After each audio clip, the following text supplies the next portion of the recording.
grande lumière. De quoi s'agit-il précisément?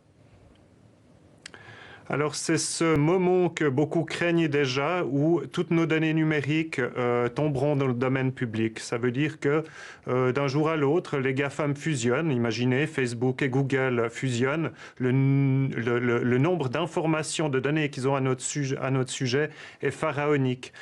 Si tout d'un coup ils décident de rendre tout ça public, chaque personne que l'on pourrait croiser dans la rue, notre employeur, notre famille, notre conjoint, pourrait tout connaître de notre dossier médical, de tout notre cheminement sur Internet au cours de notre vie, de nos emails, de nos textos.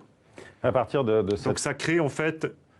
Ça crée en fait un sentiment de honte et de gêne, et ça casse aussi cette possibilité de rencontrer l'autre puisque le mystère n'existe plus.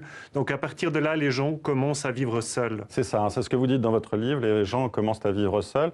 Et pour ceux qui le peuvent, hein, les désignés ou les élites, eh bien ils achètent en fait des androïdes, d'où le titre d'ailleurs de votre livre, Simili Love, qui fait penser bien sûr à Simili Cuir. L'histoire, c'est quand même celle de votre personnage principal, Maxime, qui est scénariste d'une série pour Fluxnet, succès d'année de Netflix, hein, on l'imagine bien, qui vit donc avec une androïde, Jen, dont il tombe amoureux et qui en retour l'aime aussi, mais à sa façon.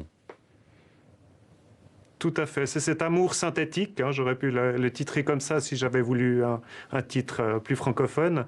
Cet amour synthétique qui, en fait, est peut-être la chose qui a le plus de valeur sur le marché aujourd'hui. Ce qu'on a tous envie, c'est d'amour. Donc, à partir du moment où des machines vont nous en offrir, je pense que l'être humain va les acheter, puisqu'on a déjà cette tendance à se retirer un petit peu à l'individualisme, à vivre seul. En Suisse, par exemple, dans les villes, plus d'un foyer, plus d'un ménage sur deux est habité par une personne seule.